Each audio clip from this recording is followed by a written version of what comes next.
Okay, hello everyone. Let's get started. Welcome back to the Advanced Machine Learning lecture series. We're currently discussing reinforcement learning, so the discovery of strategies. And so let me start again with a small review of what we said last time. And today I intend to finish this chapter of the lecture. So reinforcement learning. Last time we said how to combine policy gradient, which means you optimize the policy, and the ideas of Q-learning, which means you search for a value function, and how to combine these in the sense of advantage actor-critic approaches.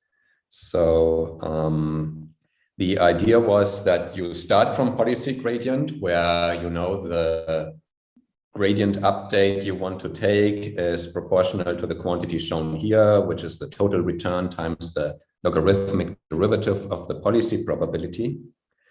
But then instead of just having the return that you estimate by running the trajectory to the end, you replace this by the Q function. Or if you are even smarter, you subtract the value function, because then that gives you a quantity which fluctuates less, and you call this quantity the advantage.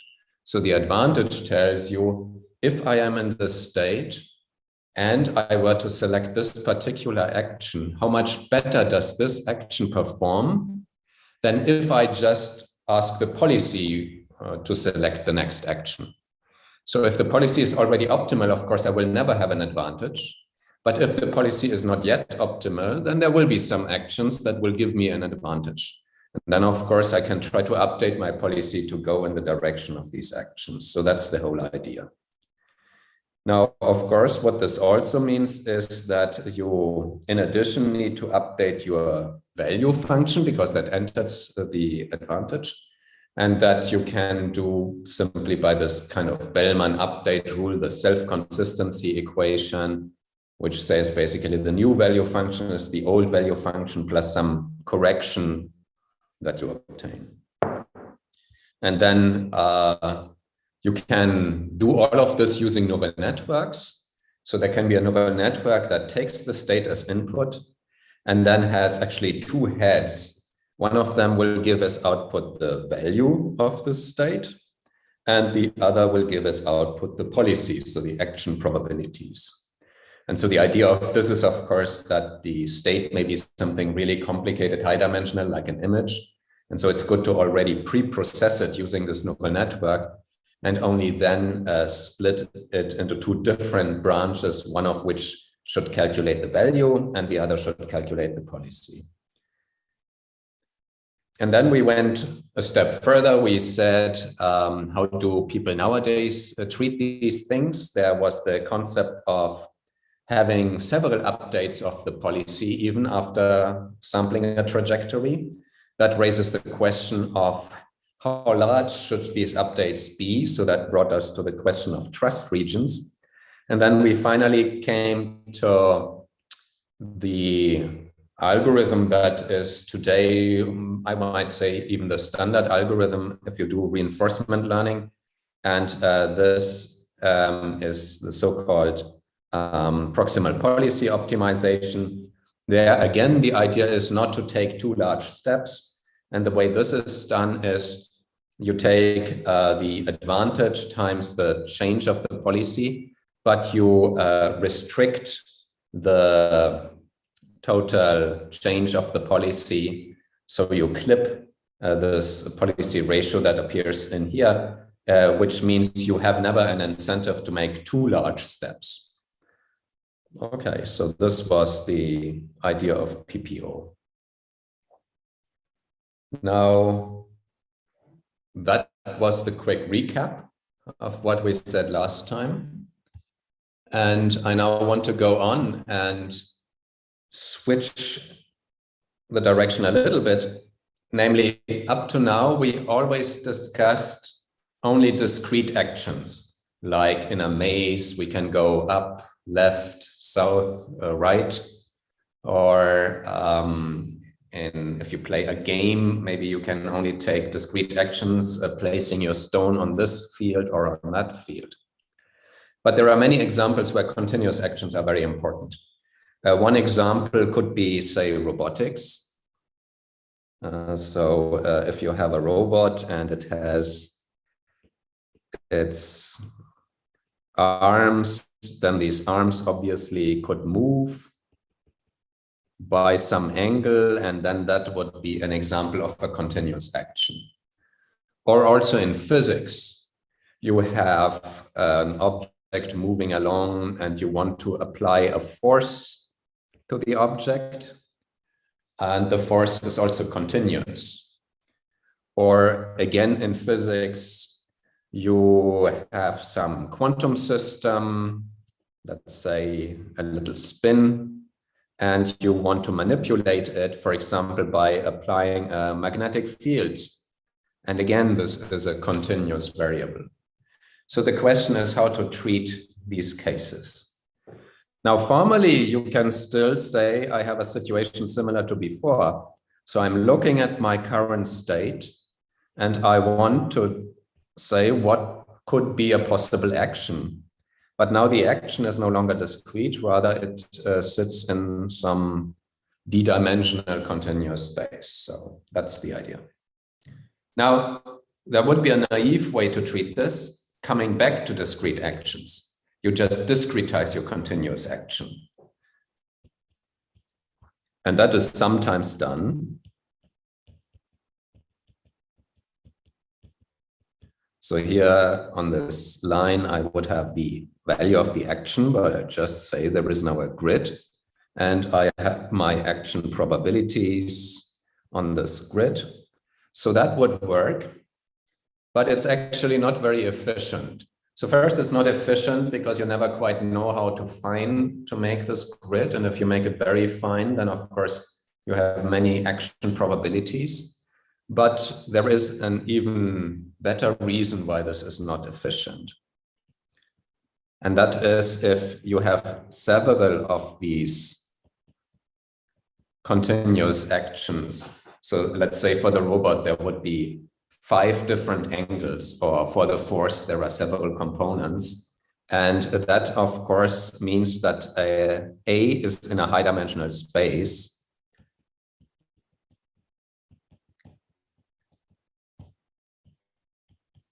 And that is not efficient because if you want to discretize that, you will have to discretize this higher dimensional space. So if it's a 2-dimensional space, you already have to make such a grid. Now, maybe you say that's still okay, 10 by 10. So I have 100 different actions, but now you add another continuous action. So it becomes 3-dimensional. Then you have 10 by 10 by 10. This is 1,000 different actions because you have to treat all combinations.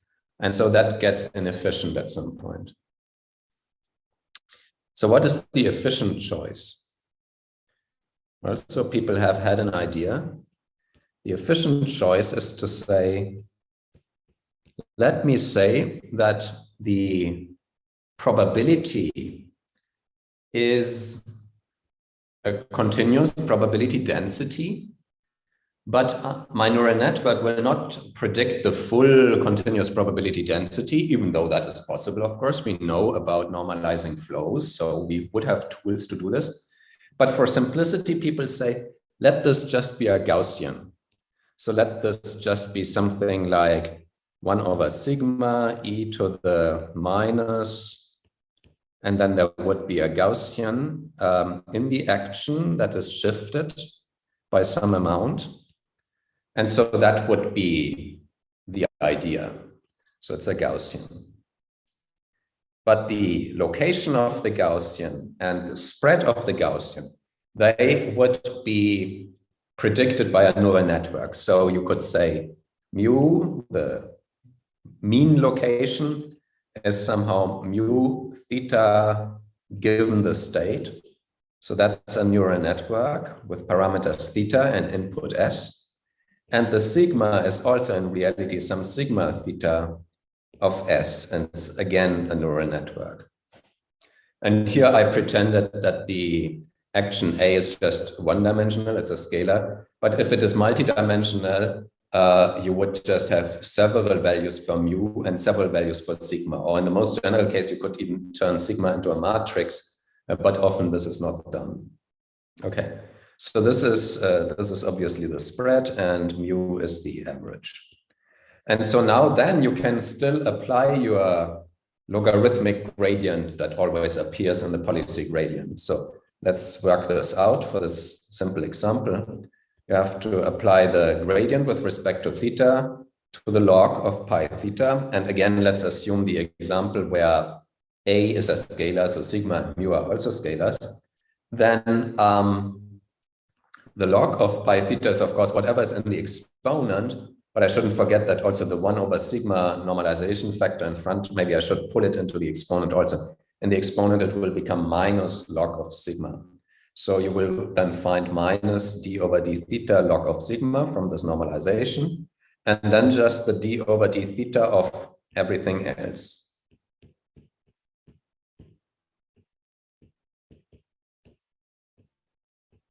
And maybe I should explicitly say sigma is sigma theta and mu is also mu theta.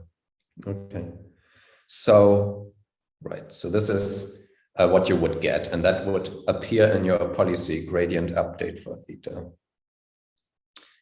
And likewise, the formula would just get a little bit more complicated in higher dimensions. Now, what this means is, what will happen over time is the following. In the beginning of the training process, your neural network will predict a Gaussian that is rather wide. So that's at the start of training. And then if you look into what this gradient of the log pi theta tries to do is, typically, if the rewards are high, it will actually try to make sure that the sigma becomes smaller, and also will try to shift the mu, the average, into the right direction, where the reward would be even higher. So eventually this will become a very narrow distribution.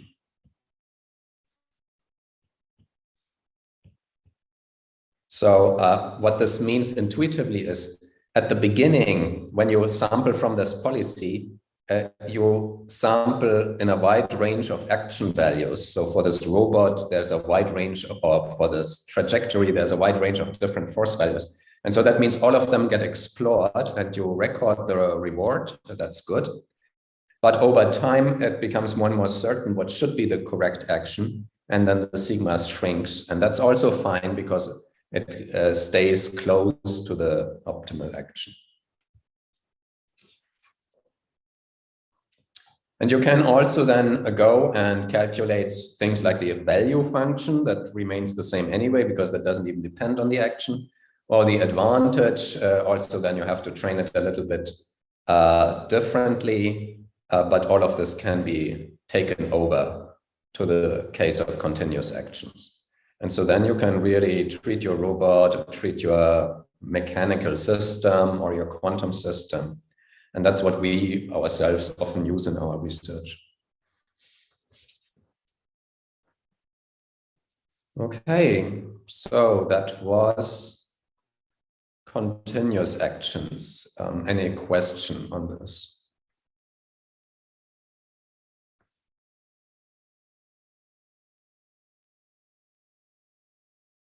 Okay, so if there is no question on these continuous actions, I want to discuss a different aspect of reinforcement learning, and that would be model-based reinforcement learning. So before discussing model-based, I should say what I mean by that, and I should distinguish. So far, what we have discussed so far would all be called model-free.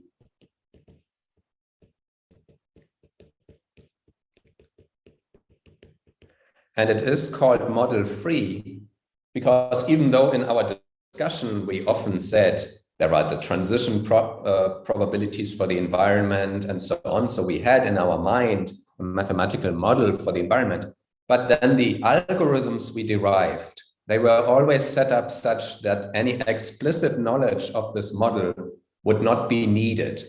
Anything you need to know about the environment would be found out automatically. just by running many trajectories statistically and recording the return for each of the trajectories. You learn everything you need to know.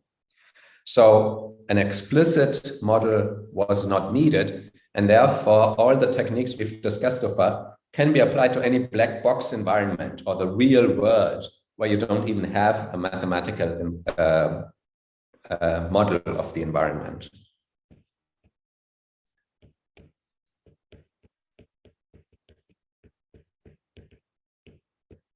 So you can apply it to any black box environment.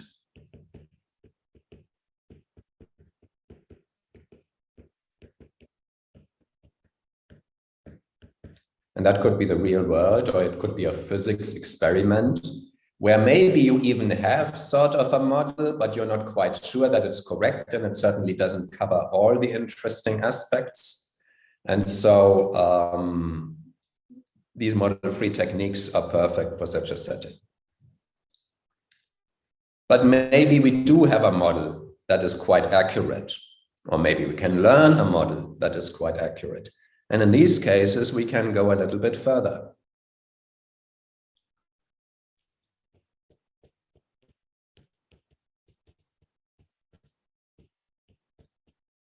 So if we do know a model, then we could apply model-based reinforcement learning, which we will discuss now.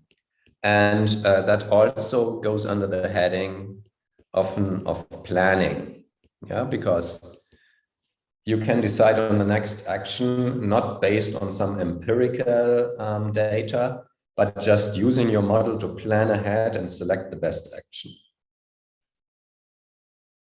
And the first example that comes to mind is when you have something like a mechanical system, like the one shown here, or a robot. Maybe you have then a full model that is even something like a differential equation, equations of motion. So that's the first example.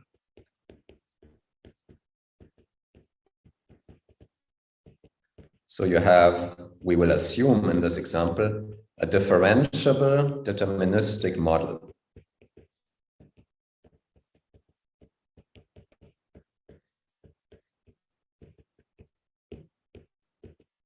And these might be, for example, some physical equations of motion. And so the way this can look like is the following.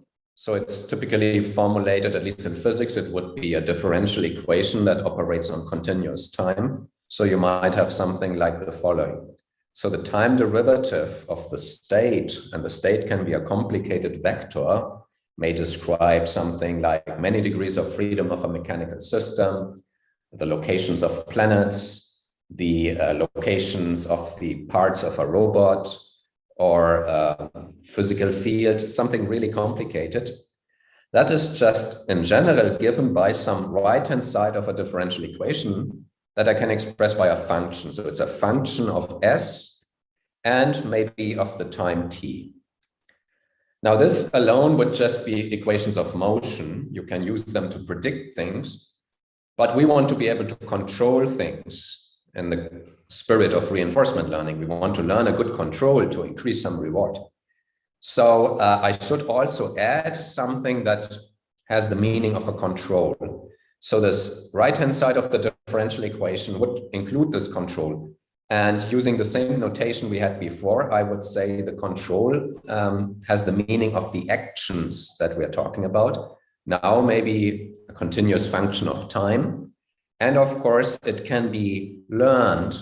So I imagine that it's parametrized.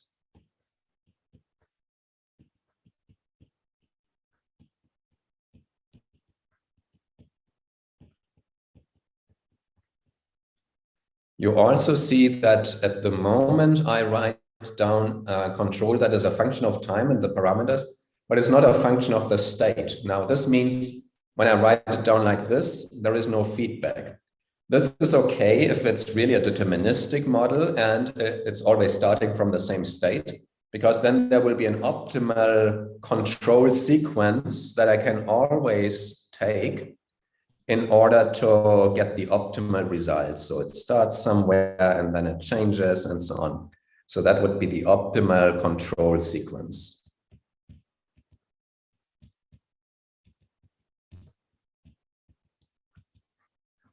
There may be other cases where, for example, the initial state can change and I want my control to work for any possible initial state. Then I would have to make this control also dependent on the initial state at least. Or maybe there are other parameters and I want the control to work for any value of these parameters. And again, the control should depend on these other parameters. One additional remark here is the following. This model, maybe someone told me this model, maybe it's just Newton's equation of motion for a given physical model. So I know it, but I can also in principle learn this model. If I observe many trajectories and I see what happens, then this is the same kind of thing that we already discussed earlier in this lecture. So it would be having many trajectories and deducing from these trajectories the equations of motion.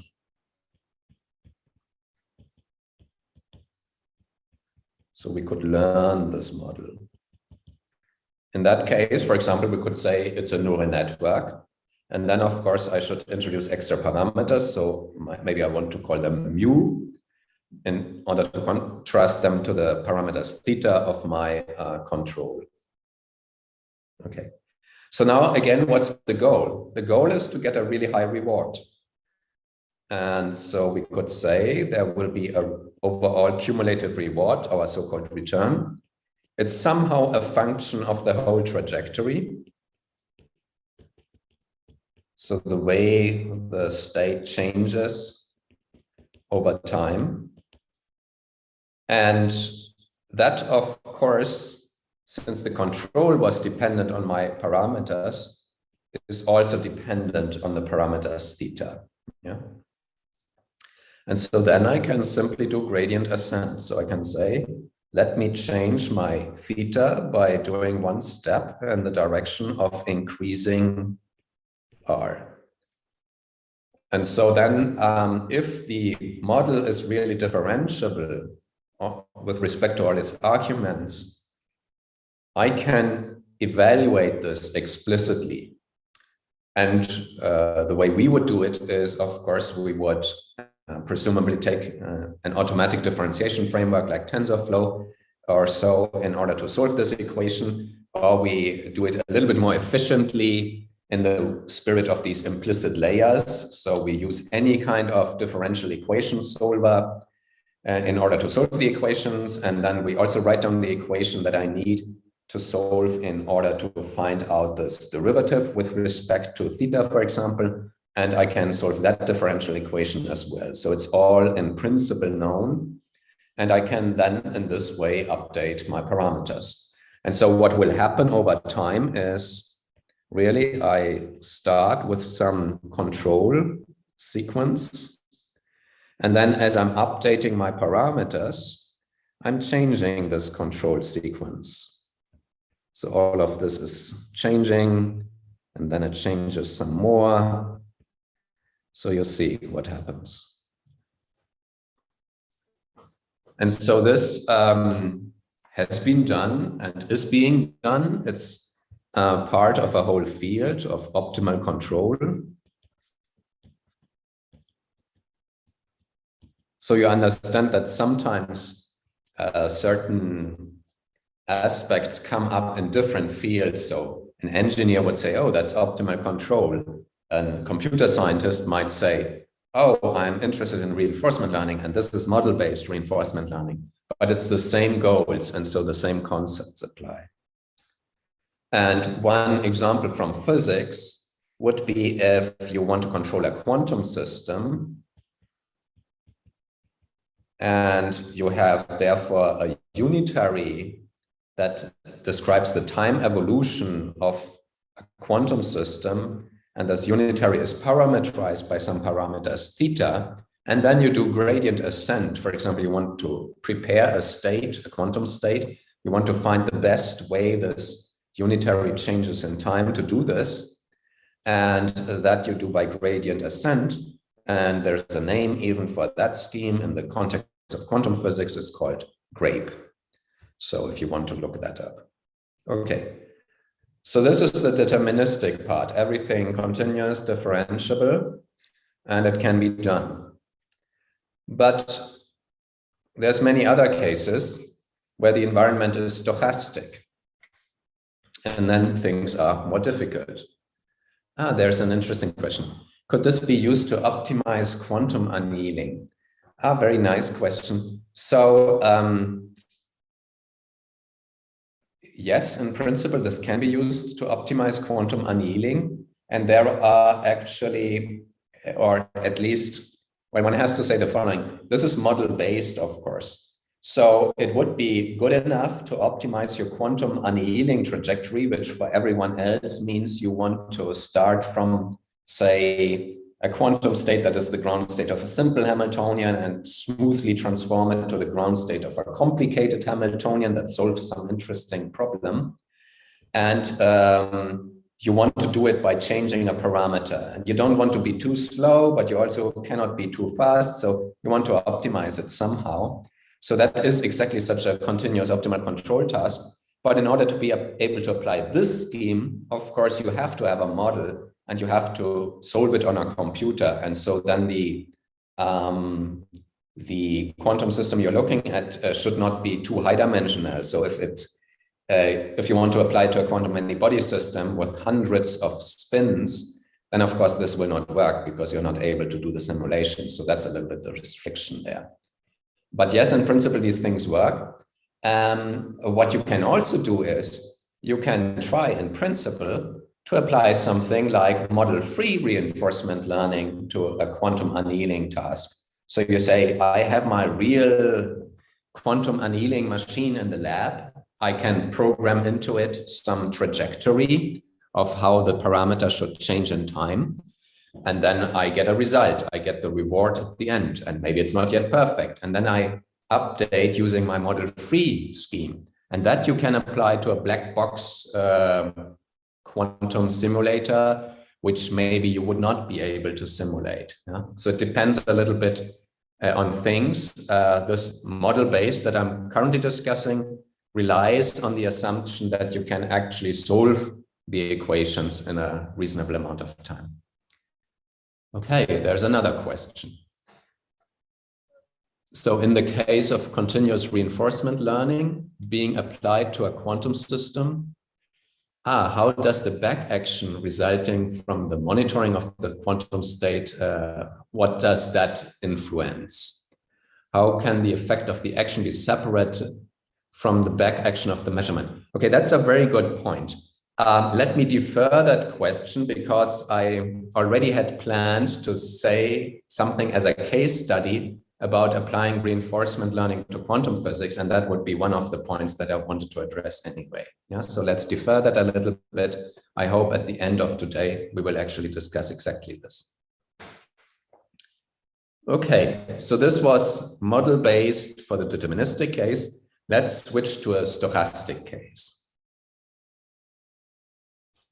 So for the stochastic case, let me go back from continuous time to discrete time, just to keep it simple and to be closer to what we had discussed before. And we could say, let's look at a stochastic discrete model of the environment.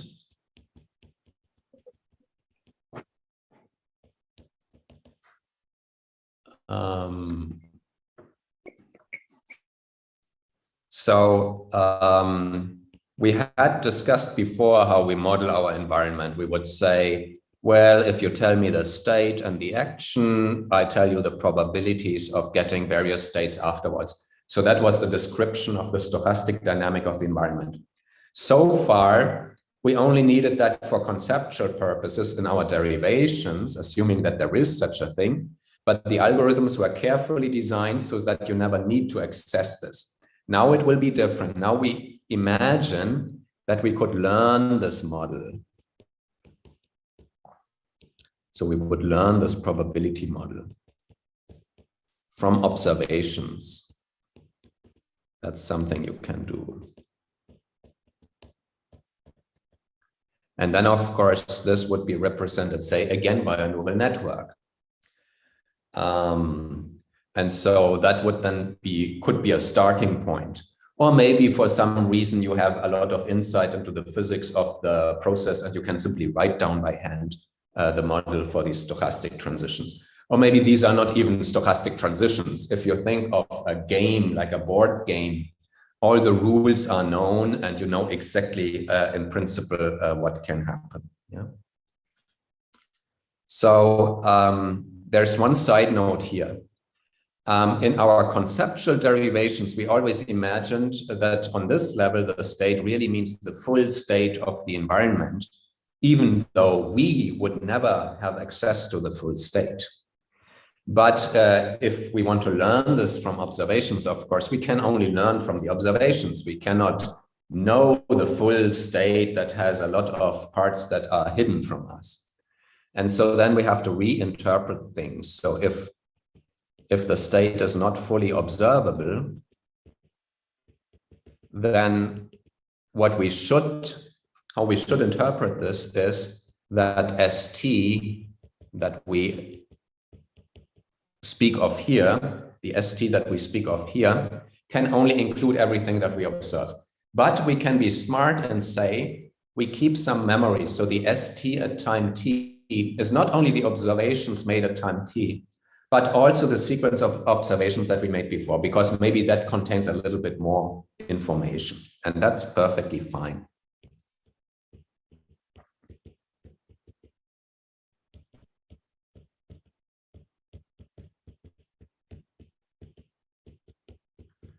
And when you define it like this, we can still write down this kind of Markov transition probability. So if ST is now officially defined as containing all the observations, then the model that we write down here is still sufficient because it can rely on all of this memory. So if a robot moves around in a maze, it can remember what it has seen before.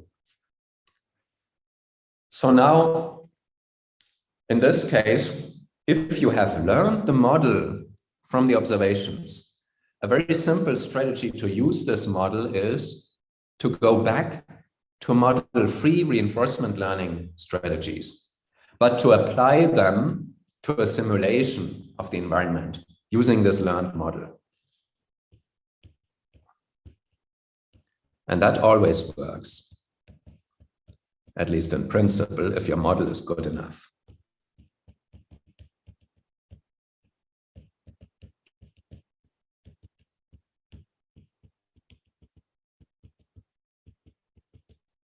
So you learn the model from experience, and then you sample from this model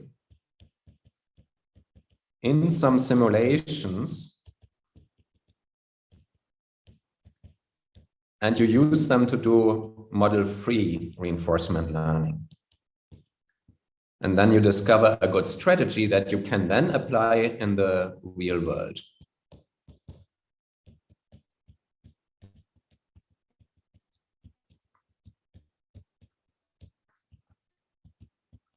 And that is surprisingly effective, at least if you're good at learning your model, a reliable model.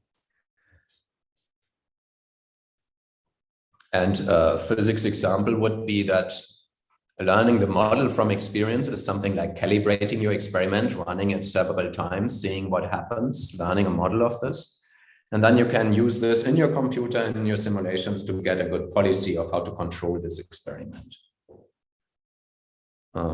Maybe you want to do even a multi-step approach where you learn the model from experience in some trajectories, then you try to find a good policy, then you apply this policy to the real experiment.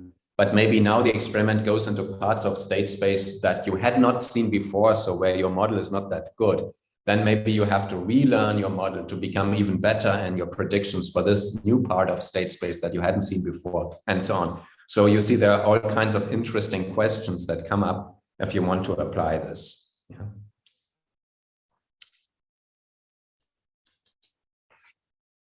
Okay, so that's a generic strategy. But now let's assume that we want to do something new, something different from just coming back to the model-free approach.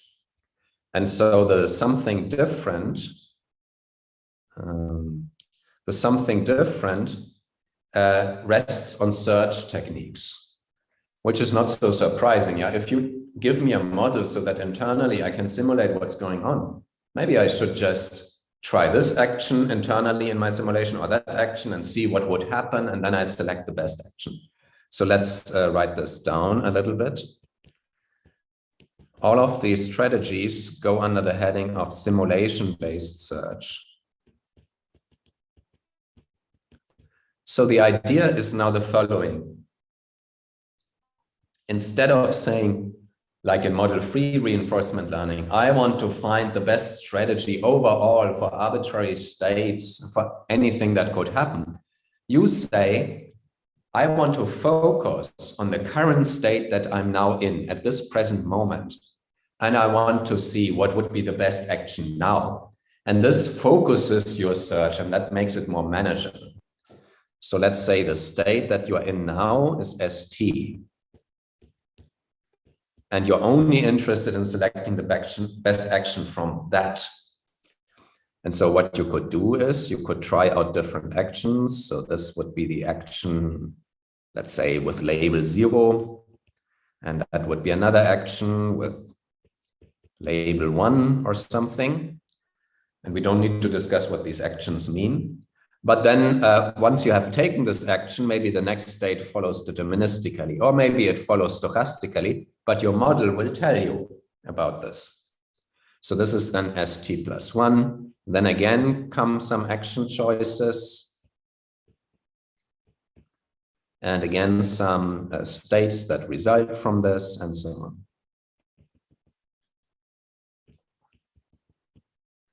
And so what you can now do, what's the simplest way to approach the simulation-based search is that you just simulate many episodes using a model starting from the present state ST. And you want to see which action AT would lead to the best results.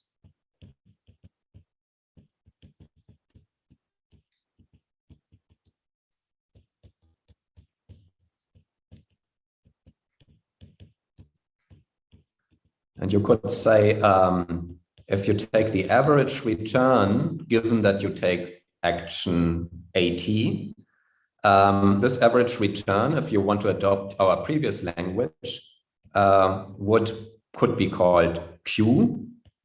And of course, it also would depend on a policy that you adopt, which in this case is called the simulation policy. And in the simplest case, it's fixed. Later, we will expand it. It could be more sophisticated. So after having run many of these trajectories, some of them have selected the 1 action, the number 0 action. Some of those trajectories had the action number 1. And you always recorded the return, and then you average over the returns. And then you see which one of these actions has the better return, and you select this one.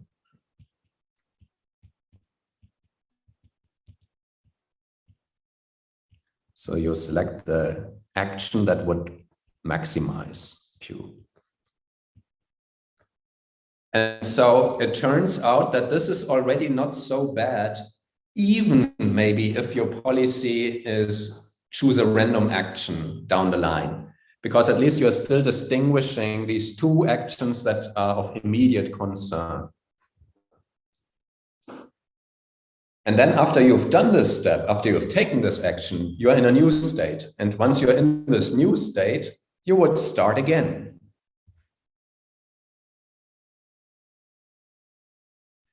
Okay, that's very interesting. So the simulation-based approach, you say, seems to be a good playground for causal inference, you say, which is basically trying to figure out which influences matter, if I remember correctly. Yeah?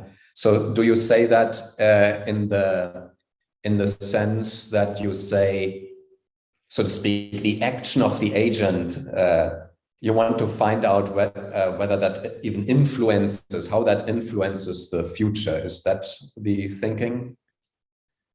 So the agent's action is kind of the influence that you want to judge. Okay. Good. So this is, of course, still relatively naive because this we're taking a fixed simulation policy to explore what happens in the future.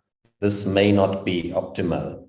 And so what people have said is, well, instead of just saying I select my action in the end after having explored everything, so to speak, by Monte Carlo, let me be a bit more clever and do a search that evaluates not only the starting state and its two actions, but also all the states below that.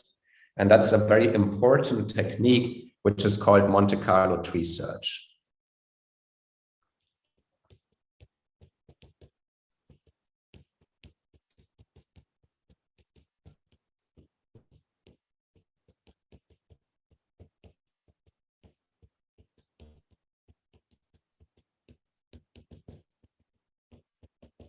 Okay, so how does that work?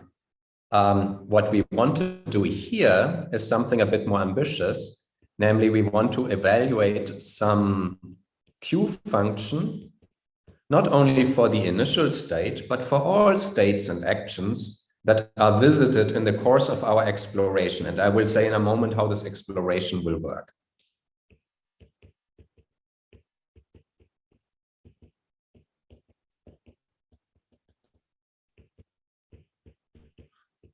Now, the exploration itself, again, starts from the current state. We are not interested in parts of the state space that are far removed. We start from now.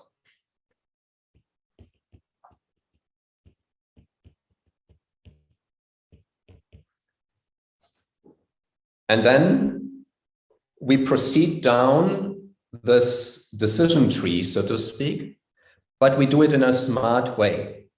We distinguish two different kinds of cases.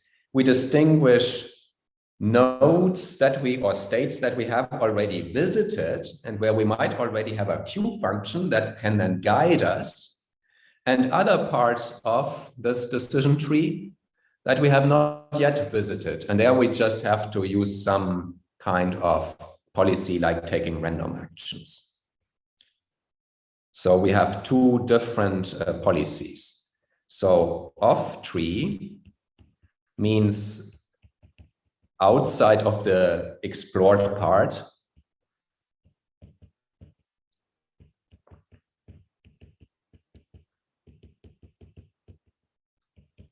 So for states that have not been explored so far.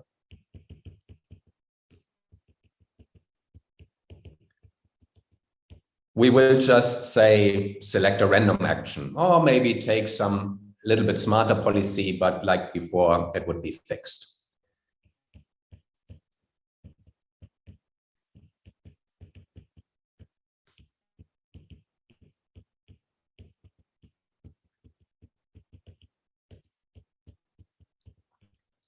So that's off tree. But over time, of course, you will visit more and more of these states. And then you will record by these simulations that run until the very end and record the return. You will record an approximation to the Q function for this state and that action. And after some time, then you know in a given state the Q function for all the possible actions. And then, of course, you will try to optimize this Q function and take the action that actually is the best one. So it's no longer a random policy. And these are the events where you say, I'm on tree. That means on the part of the tree that I have so far explored. And so here the policy of what you do could be, let's say, epsilon greedy Q policy, which means with a probability epsilon, you take a random action, but with 1 minus epsilon, so you take the best action. And so as you explore more and more, you get better and better estimates for the Q function, and you're getting a better and better policy.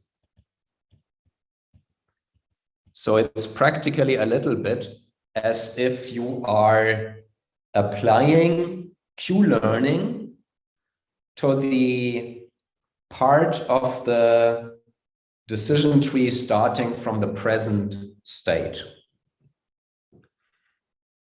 There is then one additional feature here, namely, you want to make sure that your estimates for the Q function are pretty accurate. And so if you have multiple actions in a state, but one of those has chosen only very rarely, then you are not so sure whether your estimate for the average return there is good. So you should go there again. You should be curious what happens. So what this means also is that this on-tree policy may prefer the less visited actions.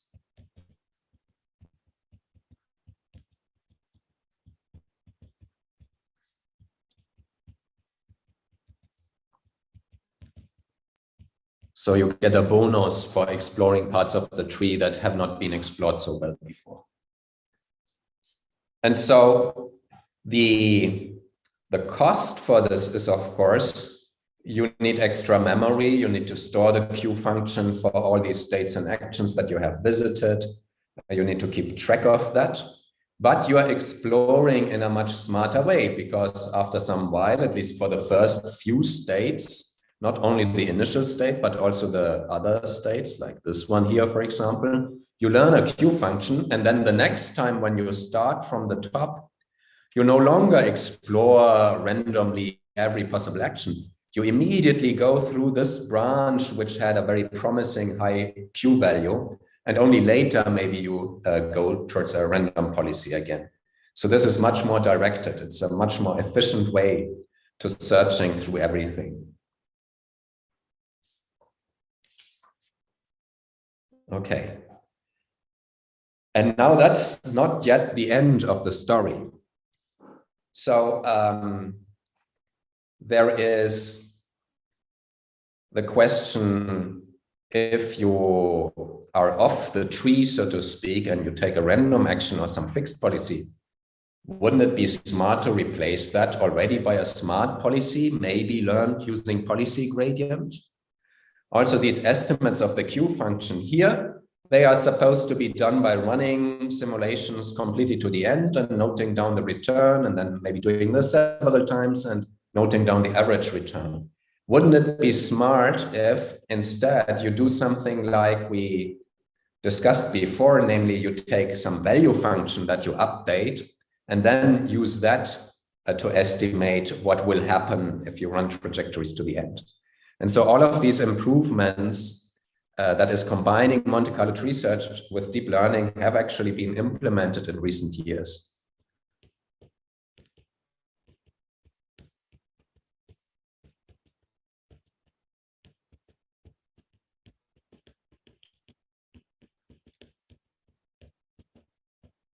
And the most famous paper that did that and pioneered many of that was AlphaGo. So here we want to combine Monte Carlo Tree Search plus what we have learned in Q-learning, plus value functions that we estimate, plus policy gradient type of thinking. And so the idea would be the following. You use some policy gradient reinforcement learning, let's say, or maybe even some supervised learning in some cases, to get a good policy expressed by a neural network that you can use off-tree.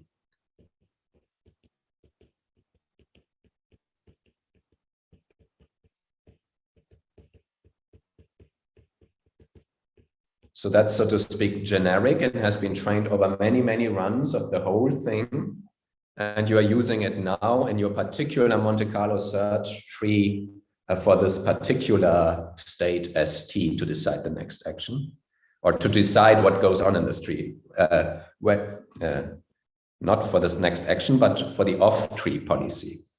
So that's whenever you haven't explored that part of the tree yet, you have to rely on the off-tree policy, and you use the generic policy that you have trained before.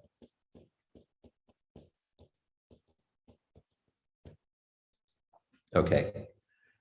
Then also the Q that you always rely on, you can estimate not only by Monte Carlo, but by using a value function that has been trained in, as usual, using the Bellman update and many runs of these trajectories.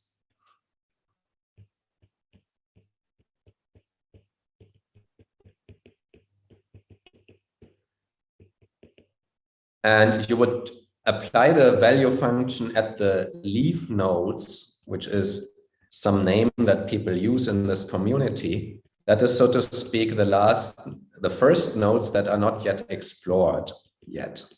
So you would have a starting state, and then you go down, and all of these states, they have been nicely explored. But at some point you come to a node that has not yet been explored, where you don't yet have anything. And there you could then use this generic value function evaluated for the state. So you would then say the Q function higher up. So for example, the Q function here, the starting node that I want to estimate, I estimate it by taking the sum of the rewards for this stretch of traversing the tree. And then at the end, I just add this value function, which gives me an estimate of what would happen if I were to go on. We can also even combine this. We can say that we still run until the very end, and that would give us a return, a sample of the return. And then what they do in the AlphaGo paper, for example, they take some average of this sampled R, that is just one statistical sample, and the value function that is trained and that has been predicted on more general counts. Yeah? So there's all kinds of heuristic tricks that people have come up with. And again, like before, you will have a bonus for taking actions that have been less explored. Yeah, so this is a very smart way to do things. So Monte Carlo Tree Search had already been the most powerful method to play this game of Go on the computer. And then when this Monte Carlo Tree Search was combined with these deep learning ideas, so to also train a policy network and also train a value function and to use this for the estimate of the Q function in the Monte Carlo Tree Search, then this led to this really fantastic results in AlphaGo. Okay, so if you are interested in how it really works, it would be smart to try to read the details of the paper. Of course, in such a board game, there's the additional point that you're playing against an opponent who tries to beat you. And in the absence of a human opponent, what people do is so-called self-play. So you have one policy that maybe include everything written down here, including the Monte Carlo Tree Search, and it tries to play against itself, because that is, so to speak, a player of a similar strength. And then it tries to improve itself to become better than this slightly older version of itself. So there are all kinds of funny aspects to this. Okay. Any questions about this?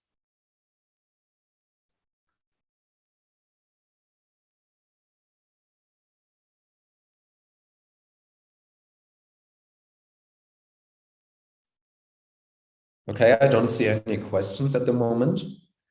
Then this basically concludes my overview of up-to-date and modern reinforcement learning techniques.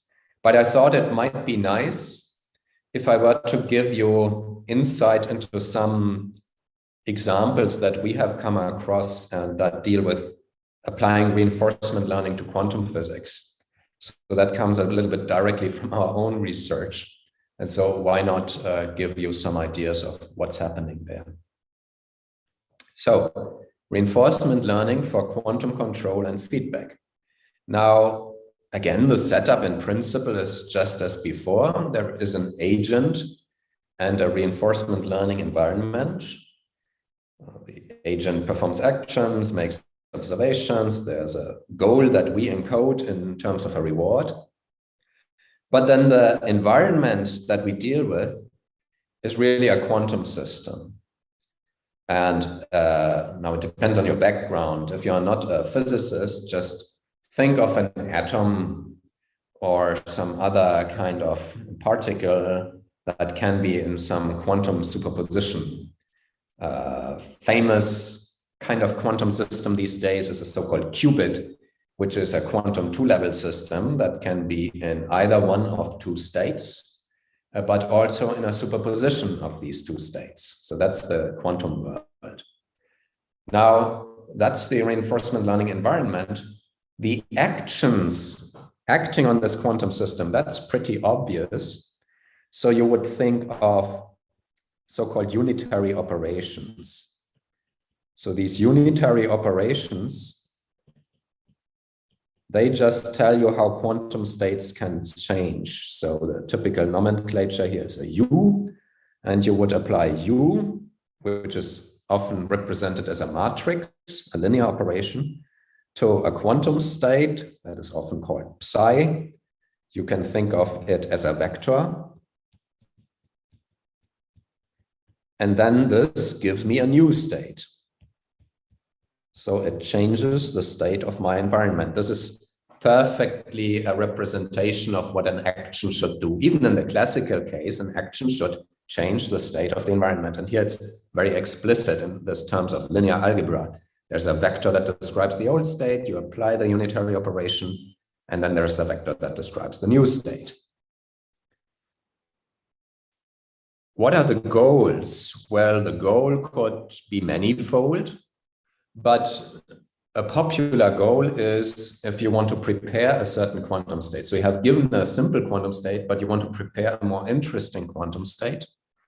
And then you could say my goal would be to maximize the overlap of the quantum state that my quantum system is in with some target state.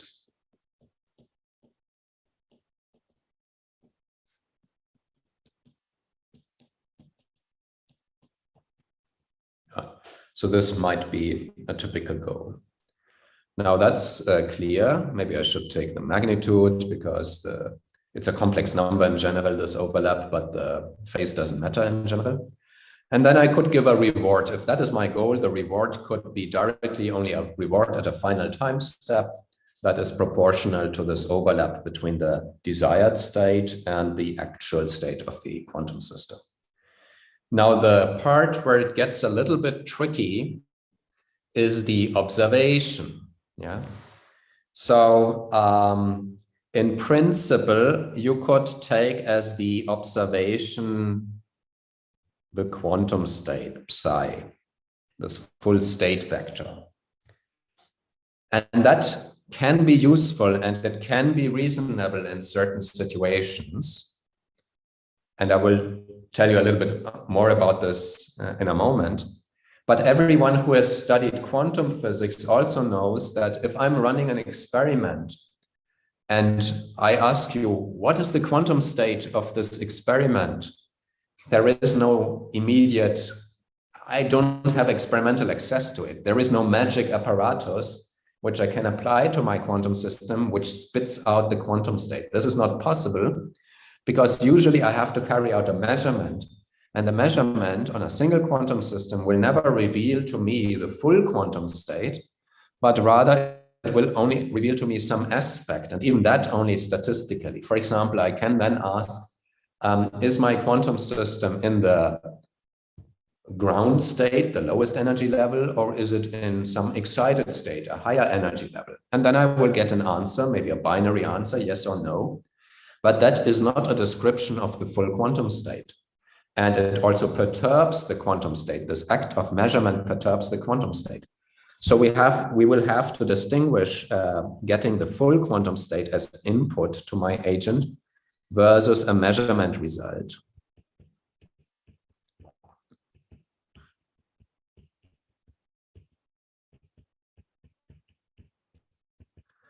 Now, if I am interested in doing these realistic measurements that I could actually do in an experiment, I might have to decide at which time do I want to do a measurement? Do I want to do a measurement? And if I want to do a measurement, say, which kind of measurement do I want to do? Because there's often many possibilities. I could ask a question like, what is the position of my particle? Or I could ask a question, what is the momentum of my particle? And anyone who has studied quantum physics knows that you can only ask either one or the other question, but not both at the same time. So that means if you want to do this level of detail, you have to say that your actions are not necessarily only unitary operations, which nicely evolve the quantum state in this linear fashion, but another possible action might be the decision to now do a measurement. And which measurement is it? That, of course, is then no longer a unitary operation.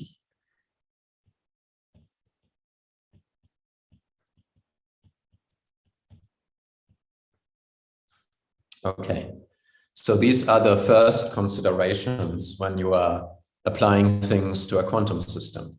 Note also that I always will assume that the agent is completely classical. So it may sit on a computer, and that's your neural network running on the computer. This is already very important because if you want to control a modern day quantum experiment, then you are happy that the experiment itself is quantum, but your agent running on your computer, your neural network, can be classical. There's another branch of research nowadays, which says, oh, what would happen if even my agent were quantum? And then you have to ask things like, okay, but the interchange of information between the system and the agent, is that also in terms of quantum states, or do I only interchange classical information? And both can be interesting. But for now, let's stick with a classical agent and say, I have a quantum system. Okay. Now, I will give you examples of what can be done. So let's say you have a quantum system, and for anyone who knows a little bit of quantum physics, this is a cavity, so two mirrors, which can trap light. There's an atom inside.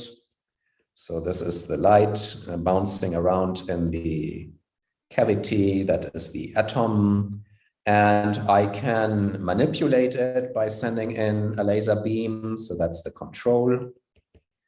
But I can also observe the light that comes out of the cavity. That would be the measurement or the observation. And then your goal could be, for example, to prepare a quantum state or to stabilize a quantum state against decay. So the reward is the kind of reward that we have talked about. And now, in principle, you can apply model-free reinforcement learning to this. So you would have as input to your agent a measurement trajectory, which here in this case might even be a continuous in time fluctuating record. So for example, this would be a measurement of the light amplitude measured outside the system. So this is a photodetector measuring the light amplitude. And then this would be sent into the agent. And since this is evolving temporally, maybe the agent internally has a recurrent neural network that then suggests action probabilities. And these action probabilities, for example, they could be for a continuous action. The continuous action might be the amplitude A of this laser beam that tries to control the atom. And so that would be an example of model-free reinforcement learning applied to this problem. Yeah, you see? I'm treating my quantum system a little bit like a black box. I'm happy that I'm getting some measurement result. When I do a measurement, of course, that's classical information. I can access it. There's nothing magic funny going on there. And then I can send it into the agent, and the agent suggests some action probabilities, and so on and so on and so on. So that is one thing that works. There is another way to treat these things. So there is a description of the quantum state that can deal with uncertainty that goes beyond the natural intrinsic uncertainty that any quantum state carries.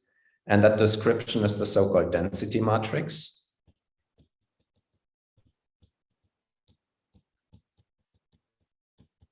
So it classifies, so to speak, extra classical uncertainty on top of everything else. So for example, you are not sure, is my system in the state psi or in the state psi prime?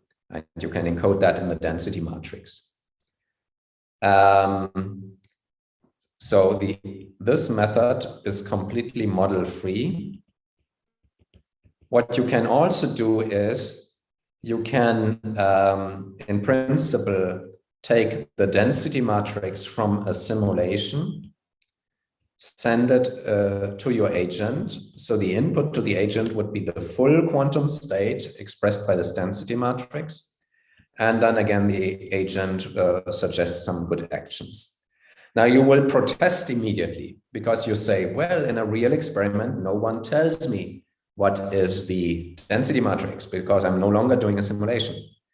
But that actually is not completely true. So if someone tells you what is the initial density matrix at time 0, maybe your system is in a very simple state like the ground state, and you also know the measurement trajectory,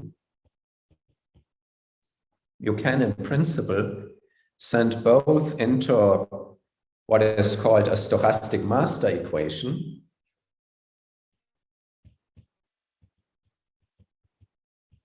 which can time evolve your density matrix, and then you can feed that into your agent. So the simulation is actually maybe good to be able to train your agent, but when applying it to the experiment, you can do without that. The only thing that is also required is the master equation needs to know the Hamiltonian of the system. So you probably have to have calibrated this beforehand. So you see, we are now blurring the boundaries a little bit between model-free and model-based. Yes, you're trying to get a kind of model for your system by calibrating the Hamiltonian, by doing some measurements on your device. And you also know, maybe you have constructed the device, so you know the Hamiltonian, except you have to calibrate some parameters. Then you stick it into this master equation. The master equation can tell you, given the measurement record, what is the time evolved uncertain quantum state. And then your agent can tell you based on that, what should be the actions. So that is one way to do this. Another way of doing these things is to first, so another very popular way of doing these things is something which I think we have invented, but hear me out. So imagine you have an agent, you are training it on simulations. So you feed the full density matrix, the full description of the quantum state to the agent, and it suggests some actions. And then again, you say, but I never get this full state in an experiment. Now, what you can do now is the following, very interesting. You introduce a second agent, another neural network, agent number 2, so to speak, and you feed into this agent the measurement trajectory.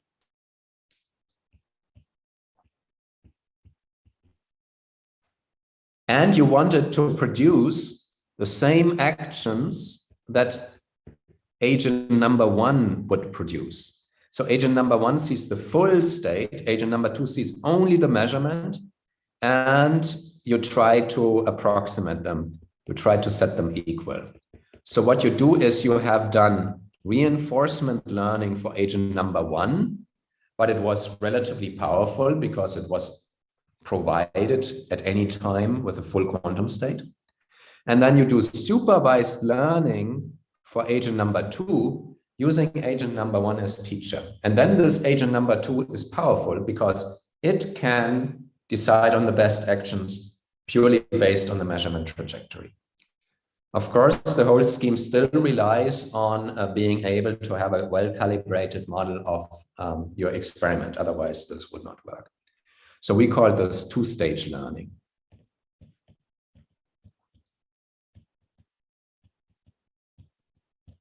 First stage is reinforcement learning, second stage is supervised learning. And this is actually useful potentially far beyond quantum physics. So you could imagine the following situation. You could imagine here you have, say, some complicated game. This is a maze through which a robot can go through. This is the robot, but for some reason, the robot only sees the immediate vicinity, which makes this game complicated. Now, what you could do if you are running this game on a computer anyway, you could, in a first step, give this agent access to the full map of everything, including the locations of all the bad guys here and so on. So you could give it a full map, do some reinforcement learning, wait until it has converged to a really good strategy. And then you say, well, now I switch to this second agent whose input will only be this very constrained observation of the nearby vicinity here. And it will be trained in a supervised manner so as to reproduce the actions that have been suggested by this more powerful agent that has been trained before. And so that is, in principle, a way to deal with this partial observation. In case you have some simulation available where, in principle, you have access to everything. Of course, if we're dealing with the real world, maybe you don't have access to everything, then this would not work. Okay. So now, yes, it's a kind of imitation learning. So first do reinforcement learning with some rules of the game relaxed so that it's possible, but at the same time a little bit unrealistic. And then second, do supervised learning for this second agent to imitate its teacher, but it will be more constrained. It has constrained observations. Okay, so now I want to tell you about one of the things we did in our research. So that was actually the first time that deep reinforcement learning was applied to quantum feedback. And what we picked was an interesting setup.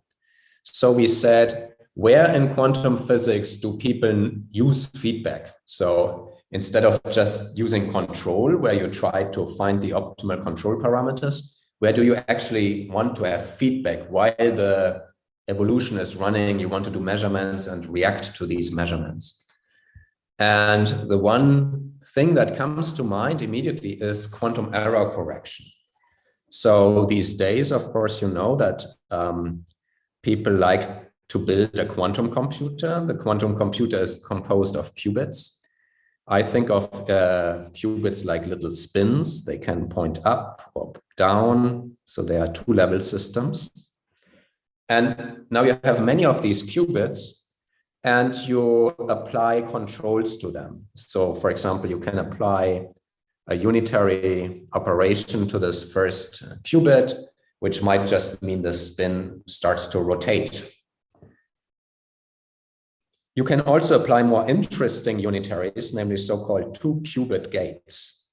So that if these are qubits number 2 and 3, you would apply a unitary to these two qubits, which might make something more interesting. So you make them interact.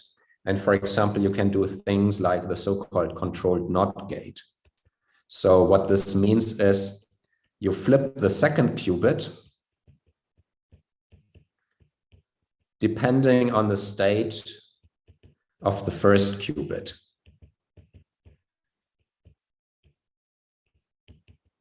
So it's like a conditional operation that involves two qubits. It's like an if-then in normal programming.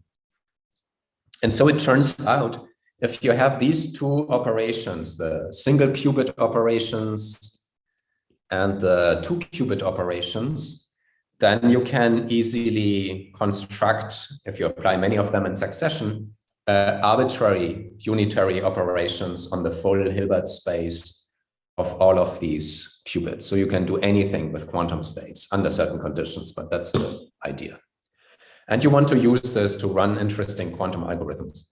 But the important piece here is that typically these, if you really build a quantum computer, and people by now have quantum computers with on the order of, say, 50 or 100 qubits, then things start to become difficult because there is noise around.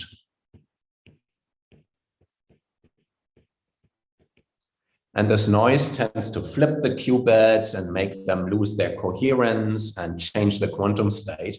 And then that means that the quantum computer will give you the wrong results in its calculation. And so the question is, can you fight against this noise? And so several schemes have been proposed in the past. There are some schemes that encode the quantum information in an interesting way, in some superposition states that are insensitive to certain kinds of noise. So that's one way, if you know the structure of your noise. There is another way that is more general that says, I also encode my quantum state in a more complicated superposition. And then from time to time, I read out something in a very smart measurement in order to see whether an error has occurred. If the measurement tells me that an error has occurred, I will fix the error. Now, our idea was that even though all of these ideas have been discussed and written up in papers and textbooks, they are typically a little bit abstract. And when you want to apply them to a particular implementation of a quantum computer with a particular noise model and particular unitary gates that are available, unitary operations that can be done, it's often not so clear, and there's no recipe of how this really should be implemented and what's the most efficient, optimal way to implement quantum error correction. So the idea then is to say, let us just describe this as a reinforcement learning problem. Let's say the actions are these unitaries and the possibility of doing measurements. The observations are the results of this measurement. The goal is to preserve the quantum information as long as possible, even in the presence of noise. And let's describe it like that to the computer and let the reinforcement learning run. So this was the basic idea. Now, it turns out, of course, this is more challenging than you would think. So you know already that initially, a reinforcement learning agent is completely stupid. It does completely random moves. So it might initially, and this is something we observe, say, do the following. Imagine this qubit is prepared in an arbitrary quantum state. So up and down are the two states of this two-level system, and alpha and beta are complex amplitudes that define the quantum state, the superposition. And this is the quantum information we want to preserve in a smart way. Now the agent says, haha, let me do interesting operations. C0 is a possible action, so let's do it. Maybe let's do another C0. And then maybe let's do a single qubit rotation. And then maybe let's do a measurement. So let me draw a little detector symbol that signifies a measurement. Now, anyone who has learned their quantum physics will know that these first two C0s will actually lead to entangled states. So you might end up with a state that looks like this. But now if you do the measurement on one of these spins, you completely collapse the superposition, which is exactly the opposite of what you wanted to achieve. So this is the difficulty. Initially, whatever you do is probably worse than doing nothing. And so that was one of the difficulties we had to contend with. So if I plot the return versus, so to speak, the strategy. Now, this is, of course, simplistic because the strategy is defined by all the policy probabilities, so it lives in a very high dimensional space, but just imagine this, then it could look like this. So there would be a local optimum, which is just do nothing, because doing nothing is better than doing some arbitrary actions. Far out in strategy space, of course, there may be a more complex strategy that is better. But the question is how to go from here to there. And so that was one of the issues. And the other issue is, even if you only have 20 time steps and 10 operations per time step, then you already have 10 to the 20 different actions. If you expand this to have 200 time steps, as we finally simulated, you have 10 to the 200 different actions for the sequences.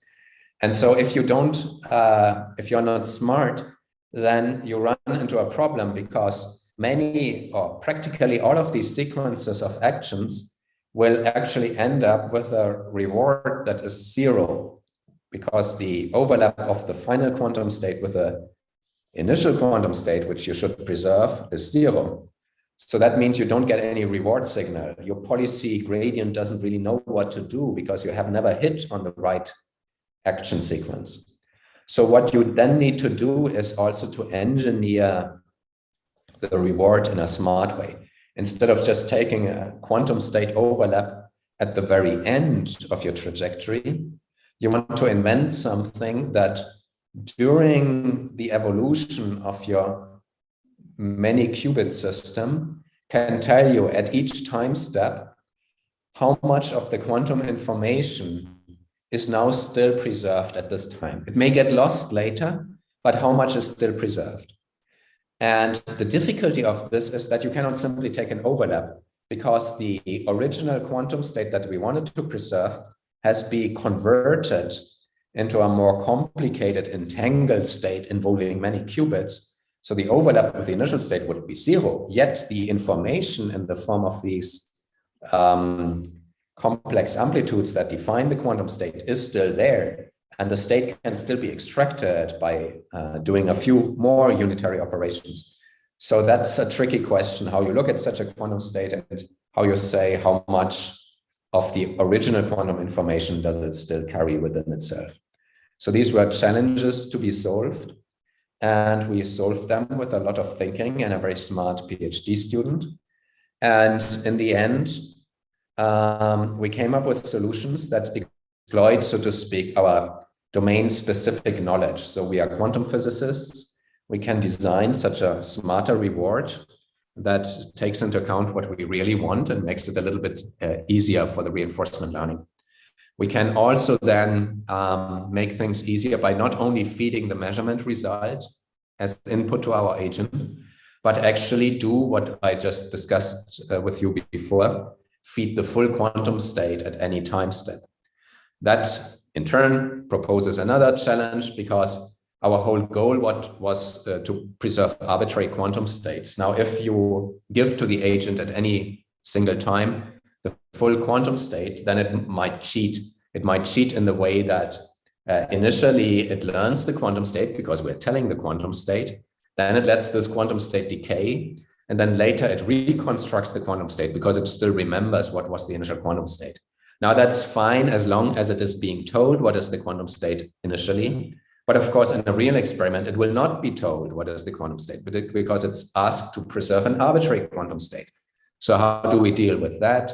And again, then there is a solution by not actually only looking at what these unitaries do to a particular quantum state, but in a way to apply them in parallel to all possible kinds of quantum states. So there are many interesting things that you have to invent, given your knowledge as a physicist. And so then it really worked nicely. It was able to rediscover some general schemes that had been known before, but here it was rediscovered by the computer from scratch without being an advanced quantum physicist. And then as far as the details of how to apply these strategies are concerned for one or the other, say, setup of qubits that are connected in certain ways and so on, there it is really useful, because it can be just run on any given setup, and it will arrive relatively fast at a strategy that at least looks very good. And then you can start to analyze it and say, oh, here it really did something smart. So just one of the tiny details is just as part of what it's doing, sometimes it might need to swap the quantum information into states. But if you don't provide the swap operation as a unitary operation, and only provide, for example, a so-called C0 operation, then it discovers on its own, just on the way to the quantum error correction strategy, something that in quantum computation in principle is already known, but here it's just discovered on the fly, namely that this particular combination of 3 C0 gates acting on 2 qubits will do the job, will provide a swap between 2 qubits. And that's just one of the tiny details that you then realize when you inspect what it's doing in detail. Yeah, so this is something we have done there. If there's any kind of question, I would be happy to take it. Otherwise, I will mention just one other example.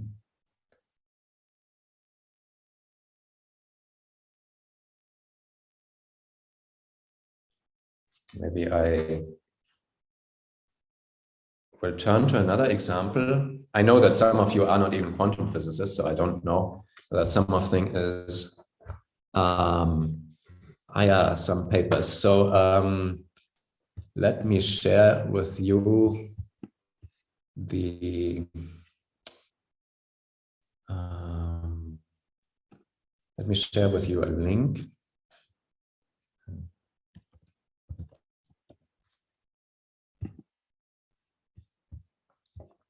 So here's a website that gives an impression of some of the papers, and also, by the way, links back to the course websites, but you already know that. So you'll find it in the Zoom chat now. Okay, but maybe finally I can tell you very briefly another very nice project that we did with some friends at Google. So these days you want to apply quantum algorithms already to little quantum computers that have, say, 50 qubits. So each line represents a qubit, and then here you would have all these quantum operations, and time runs to the right. So here you have all these quantum operations going on. And now the problem is, if you wanted to optimize this quantum circuit, this quantum algorithm, the sequence of quantum operations, you have a little bit of a hard time, because if you want to optimize it naively on the computer, you might think you have to simulate all this quantum circuit, but it's already 50 qubits. So the Hilbert space is 2 to the 50 dimensional. And so you cannot do it anymore on a classical computer. So how can you optimize such large circuits with many qubits? And so we had a nice idea where we say, well, let me pretend that this circuit in principle already does what I want it to do, because it encodes a certain quantum algorithm. But I still want to make it more efficient. For example, I want to reduce the total number of gates. How can I do that without simulating all the time the full circuit? And it turns out you can do that, because there are certain transformation rules. So if you look at a small part of the circuit, a small collection of quantum operations, then there are sometimes identities which say, okay, if you do these operations in this order, it's the same as if you do that operation in another order. And some of these transformations would reduce the number of gates. And so what we then did, we phrased this as a reinforcement learning problem, where this whole picture of the whole quantum circuit, so this whole sequence of operations, is an input to an agent.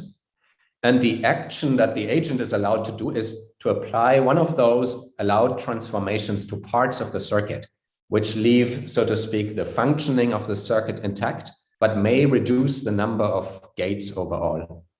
And so after some time, this reinforcement learning agent really becomes very good at having a look at such a quantum circuit and deciding, yes, in this corner, there are 3 quantum gates, but I really can replace them by 2 quantum gates and make my circuit more compact. And so that's also a very nice paper. And here, that's an example where the agent really has an image as an input. So we use a convolutional network as an input, and it was one of those 8 actor-critic techniques, advantage actor-critic techniques. So the neural network in the end will spit out 2 things. One is the policy, so which action do you prefer, at which piece of the circuit should you apply a transformation? And the other was the value of a certain state, which is the value of the circuit. Okay, any questions still about this part?